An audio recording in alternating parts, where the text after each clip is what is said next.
안녕하세요. 저는 AWS에서 코인원과 함께 일하고 있는 어카운트 매니저 염지연이라고 합니다. 코인원은 가상자산 거래소입니다. 가상자산이라고 하면 정말 다양한 관점에서 많이 흥미를 유발하는 주제일 텐데요. 그런데 그렇게 가상자산 거래가 실제로 이루어지는 인프라에 대해서 우리가 가지고 있는 흥미 대비해서는 시장에서 좋은 사례를 찾아보기가 좀 어려웠던 것이 사실입니다. 그래서 저는 오늘 코인원의 장준호 CTO님과 함께 여러분들께 가상자산 거래소가 직면한 도전 과제들, 그리고 코인원이 그것을 어떻게 해결해 나가고 있는지를 소개해 드리기 위해 이 자리에 섰습니다. 먼저 코인원에 대한 소개를 간략히 드리고 난 뒤에 가상자산 거래소로서의 코인원의 세 가지 도전 과제에 대해서 말씀을 드릴 텐데요. 첫 번째는 강화되는 금융 규제 강화입니다. 가상자산 거래소도 다른 금융사들처럼 금융 규제를 받을까요? 또 공통점은 무엇이고 차이점은 무엇일까요? 두 번째는 가상자산 거래소의 운영 특성에 있습니다. 가상자산 거래는 24시간 7일 쉼없이 운영됩니다. 이것을 기술적으로 어떻게 서포트하고 있을까요?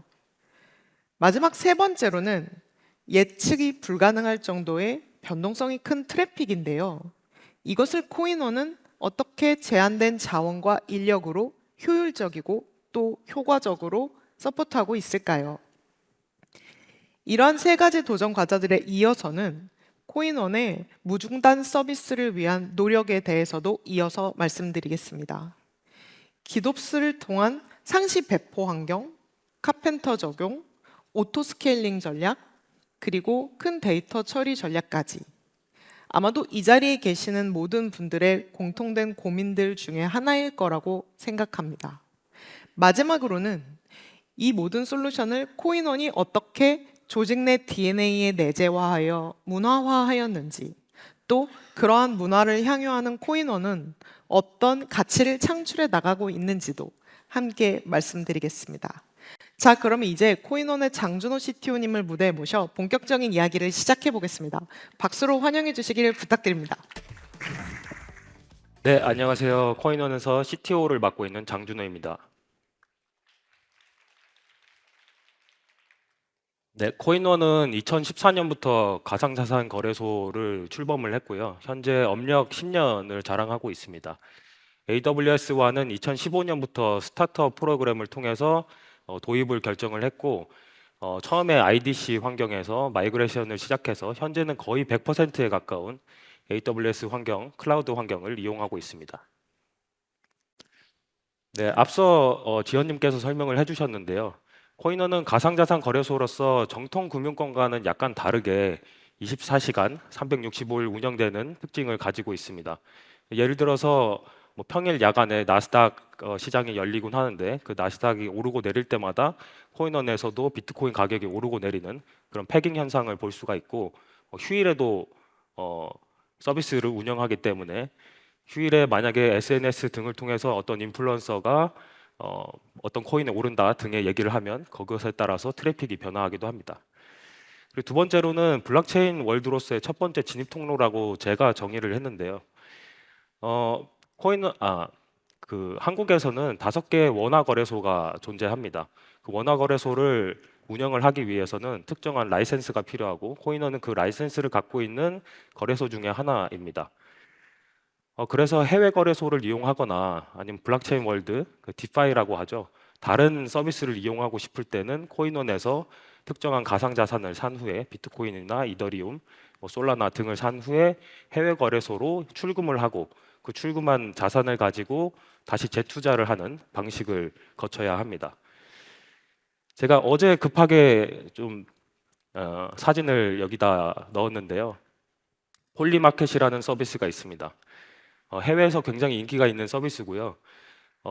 폴리마켓이라는 이름에서도 알 수 있듯이 미래에 대한 예측을 하는 투표를 하고 그 투표에 대해서 투자를 할 수 있는 서비스입니다.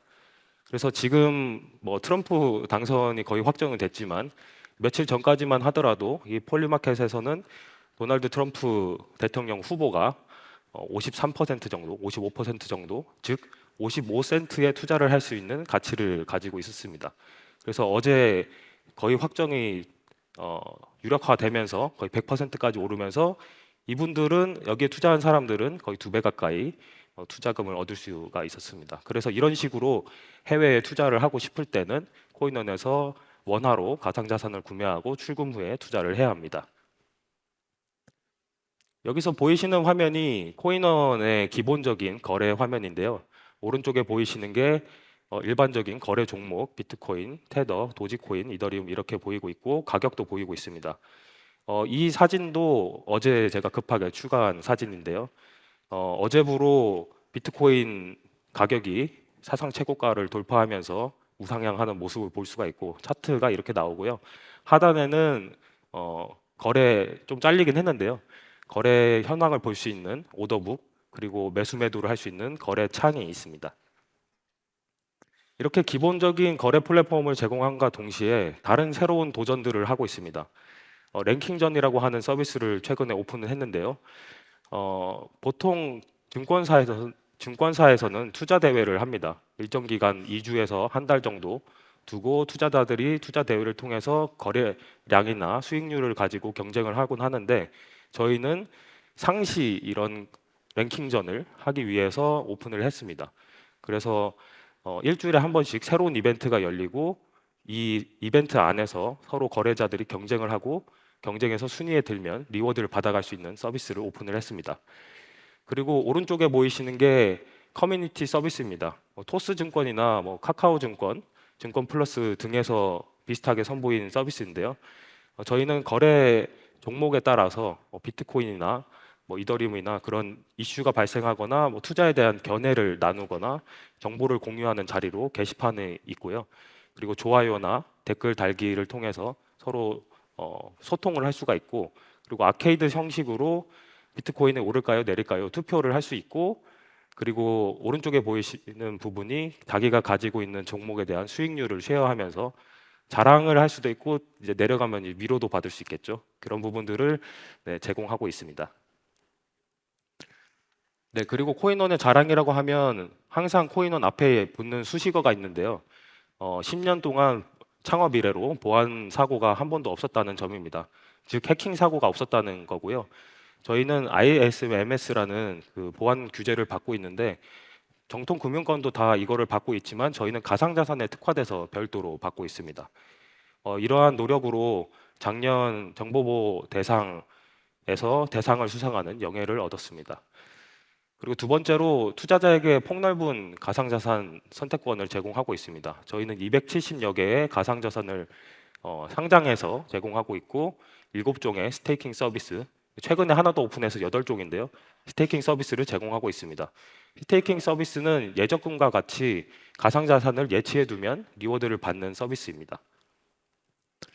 그리고 2년 전부터 카카오뱅크와 강한 협력 관계를 유지하면서 제휴를 통해 빠르고 편리하게 원화를 입출금할 수 있도록 제공하고 있고요.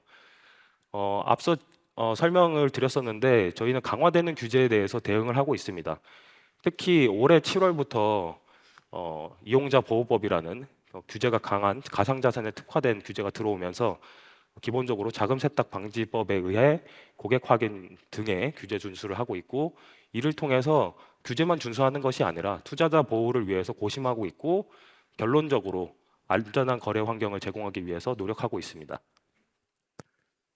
네, 이 내용을 종합하면 저희는 크게 세 가지의 도전 과제가 있습니다. 강화되는 규제에 신속하게 대응하는 것.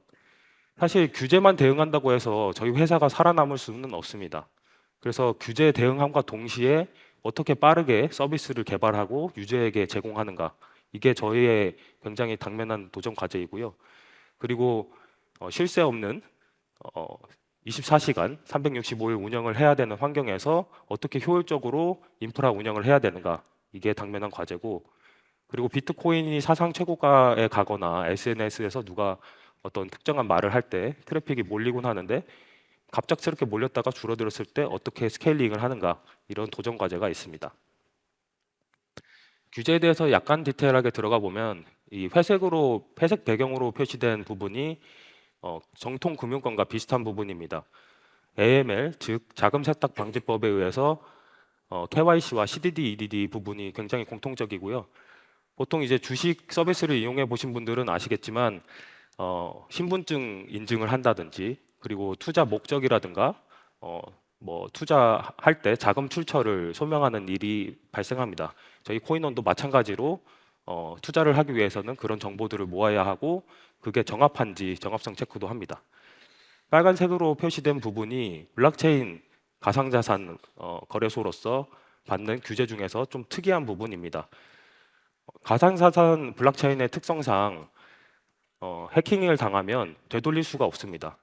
어, 보통 이제 가상자산이 해킹을 당한 경우에 그 수신자와 송신자를 특정하기가 매우 어렵고 익명에 기반을 하기 때문에 되돌릴 수가 없어서 저희는 상장할 때부터 해당 가상자산이 해킹 위험이 있는지, 보안에 위협이 되는지, 투자자 보호를 어떻게 해야 하는지 검사하고 그리고 상장한 이후에도 실시간으로 모니터링하면서 이슈가 있을 때마다 입출금을 닫거나 아니면 거래 지원을 종료하는 방안에 여러 가지 방안을 고민을 하고 있습니다.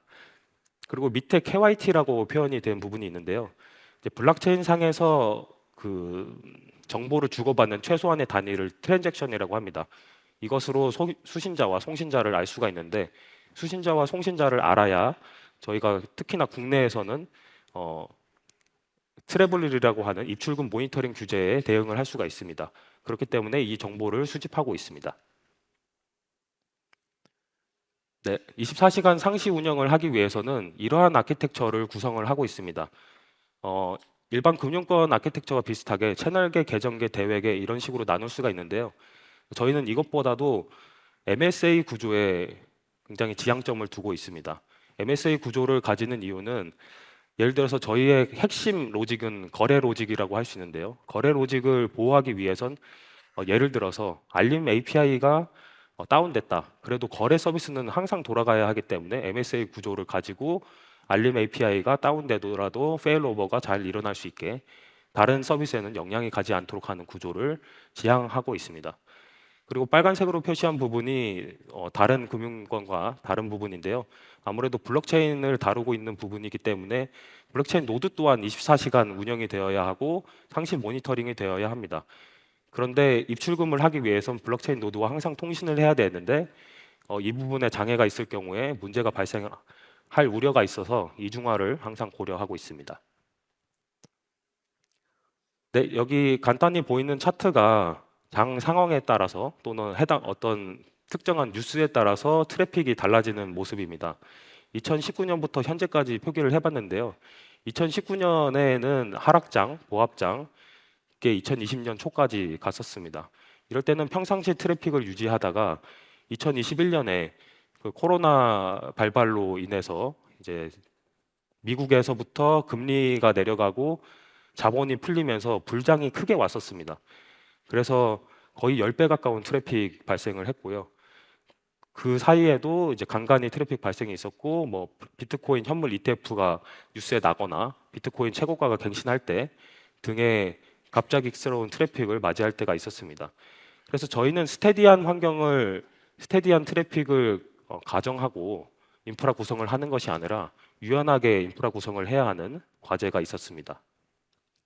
예를 들어서 비트코인 최고가가 갱신이 됐을 때 올해 3월에 갱신을 한번 됐었는데요.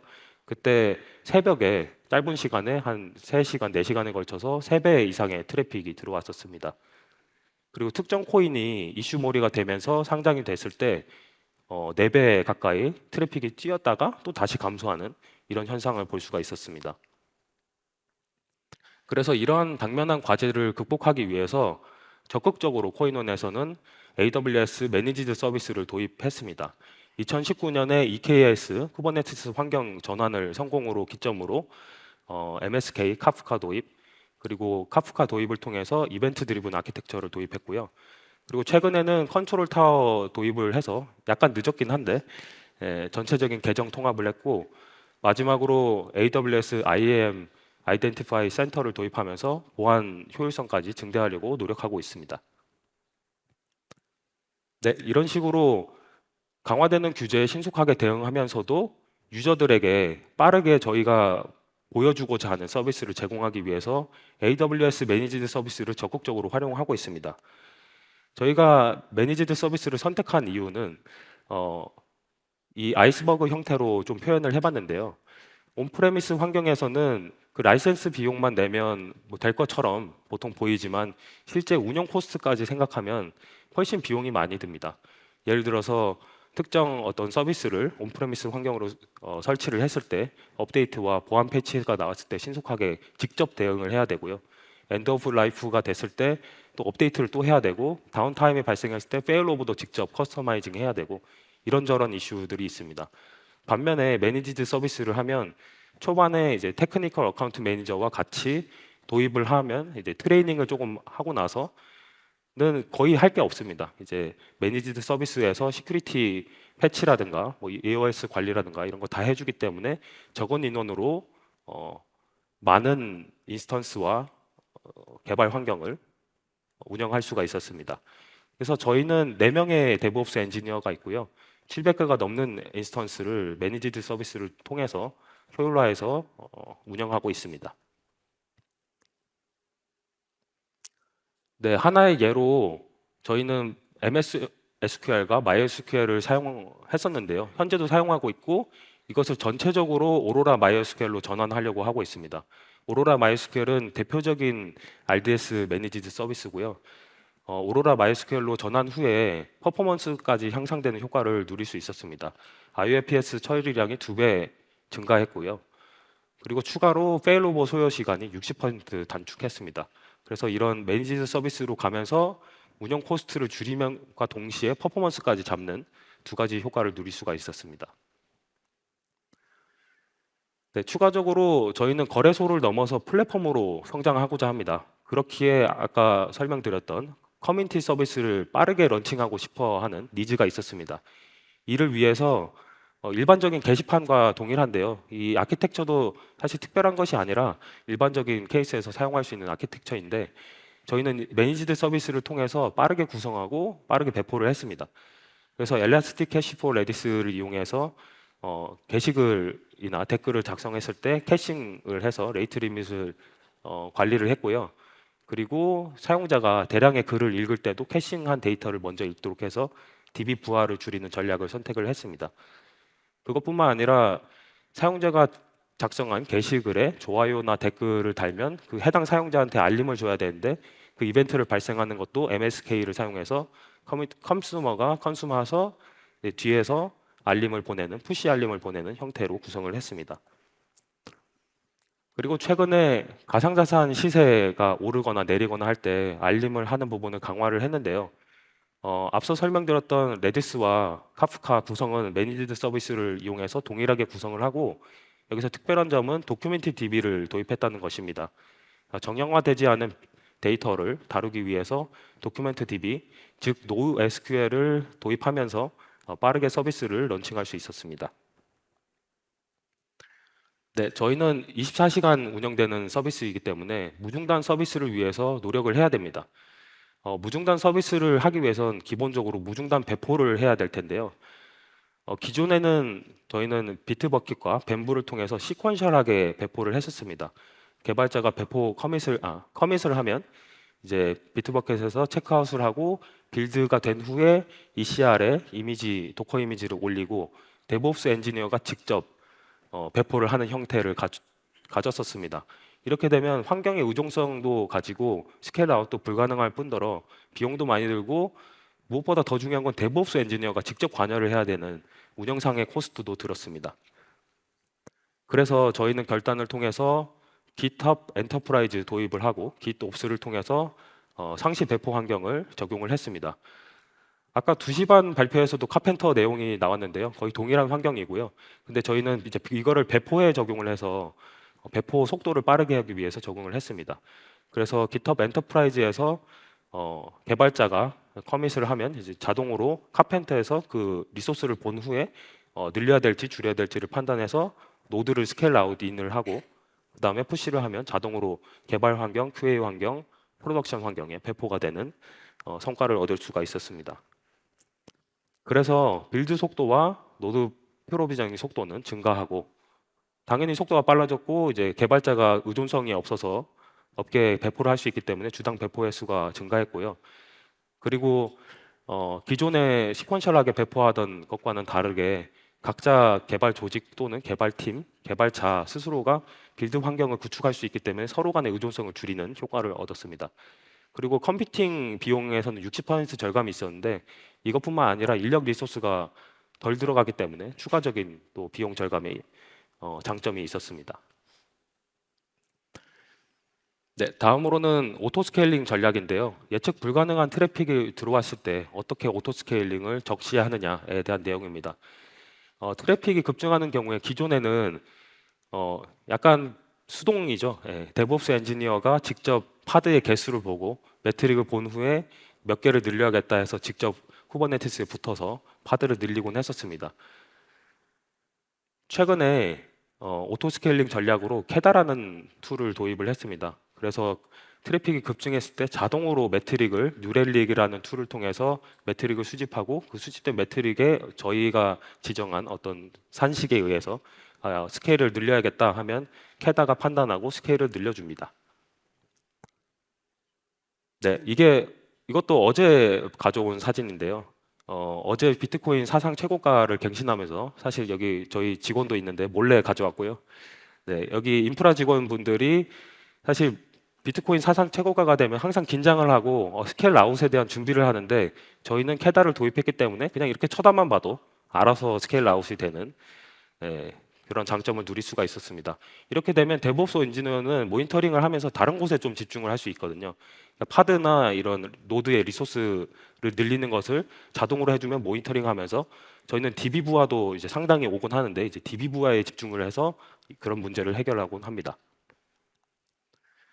네, 그래서 그 어제 있었던 일뿐만 아니라 전체적으로 데이터를 봤을 때 실제로 요청 매트릭이 증가를 하면 저희는 5분 이내에 자동으로 스케일 아웃을 하고요. 그래서 성공적으로 오토 스케일링 전략이 통했음을 알 수가 있었습니다. 네, 코인원에는 모든 유저의 거래 기록을 보관하고 있습니다. 이 거래 기록을 보관하는 양이 테라바이트가 넘습니다. 아무래도 10년 가까이 유저의 거래 기록을 모두 보관하고 있기 때문에 그 정도 양이 되고요. 예를 들어서 왼쪽에 보이시는 사진과 같이 자산 분석 서비스라든가 그리고 랭킹 보드 서비스에서도 각 유저들의 거래량을 보여줘야 되기 때문에 거래 기록을 분석해서 보여줘야 합니다. 그런데 저희가 원본 DB에 이 거래 기록을 전부 다 가져다가 가공해서 보여주기에는 굉장한 부담이 있었습니다. 그래서 DMS를 적용해서 실시간 데이터를 동기화를 해서 원본 DB의 부하를 줄이고 새로 생성된 DB에 부하를 줌으로써 부하를 분산하는 전략을 사용을 했습니다. 보통 DMS는 뭐 한 번에 일회성으로 DB 간 마이그레이션을 할 때 사용한다고 들었습니다. 그러나 저희는 CDC, 체인지 데이터 캡처 기능을 이용해서 변화된 증분만 동기화를 하는 기능을 적극적으로 활용을 하고 있고 이걸 활용함으로써 원본 DB의 부하를 줄이고 신규 DB의 부하를 주고 유저에게 적재적소에 데이터를 제공하는 전략을 사용하고 있습니다. 랭킹전에서도 마찬가지인데요. 거래 내역 DB를 DMS로 가져와서 그 DMS로 가져온 걸 바로 이제 MSK 카프카에 넣고 그 카프카에서 가공된 랭킹전 정보를 가져오고 그거를 캐시랑 DB를 통해서 유저에게 보여주는 방식을 사용하고 있습니다. 랭킹전에서 중요한 게 서로 경쟁을 해야 되기 때문에 현재 랭킹, 다른 사람들이 가지고 있는 거래량을 준실시간으로 알아야 경쟁이 가능합니다. 그래서 저희는 10분 이내에 최대한 거래량을 업데이트 해주면서 유저들 간 경쟁을 할 수 있도록 랭킹 보드를 보여주고 있습니다. 그리고 매니지드 서비스를 이런 식으로 사용함으로써 간단하게 설계를 하고 빠르게 개발을 할 수가 있었습니다. 저희가 만약에 EC2에다가 이런 거 하나하나 다 올리면서 작업을 했다면 굉장히 오래 걸렸을 텐데 저희는 랭킹전 커뮤니티 개발에 4주에서 8주 정도 걸렸었습니다. 네, 코인원은 다양한 실험을 지향하는 문화입니다. 앞서 뭐 기놉스부터 해서 매니지 서비스의 선제적 도입, 그리고 매년 저희 개발팀에서는 리인벤트에 참석해서 신규 어떤 서비스가 나오고 있나를 계속 모니터링하면서 만약에 코인원에 도입을 해야 될 서비스가 있다면 즉각적으로 도입하고 리서치하고 테스트하고 이런 문화가 자리 잡혀 있습니다. 그뿐만 아니라 저희는 모든 유저의 데이터를 모두 다 기록하고 행동 데이터를 분석을 해서 어떤 데이터를 봤을 때 유저한테 어떤 행동을 했을 때 유저한테 유효한지를 분석해서 그것을 더 강화하고자 하는 문화를 가지고 있습니다. 이러한 노력을 통해서 코인원은 기본적인 거래 기능, 초당 300만 건 이상 거래 체결이 가능한 거래소를 만들어 왔고요. 270여 종의 가상자산을 지원하고 있고, 앞서 설명드렸듯이 갑작스럽게 트래픽이 오더라도 자동 스케일아웃을 통해서 운영에 문제가 없도록 하는 거래소를 만들었고, 그리고 이뿐만 아니라 거래소 본연의 기능을 넘어서 플랫폼으로 성장하기 위해서 유일하게 커뮤니티 서비스를 제공하고 있습니다. 그리고 랭킹전을 통해서 유저가 경쟁을 통해서 리워드를 수령할 수 있도록 서비스를 제공하고 있습니다. 네, 저희는 거래소라는 이름에서 탈피해서 플랫폼으로 성장하려고 하고 있고요. 커뮤니티 서비스를 지속적으로 강화하면서 지금은 댓글, 좋아요, 그런 수익률 쉐어 등의 기능을 가지고 있는데 팔로우를 한다거나 특정 좀 고래라고 하죠. 고래 유저들의 뭐 자산 포트폴리오를 본다거나 이런 기능들을 준비를 하고 있고요. 그리고 초보자나 전문가나 누구나 거래를 편하게 할 수 있도록 하는 UI UX 개선을 지속적으로 할 예정입니다. 그리고 가상자산에 대한 뉴스나 인사이트가 즉각적으로 유저들한테 제공이 되면서 유저의 투자에 도움이 되도록 하는 기능들 제공하려고 준비하고 있습니다. 네, 감사합니다.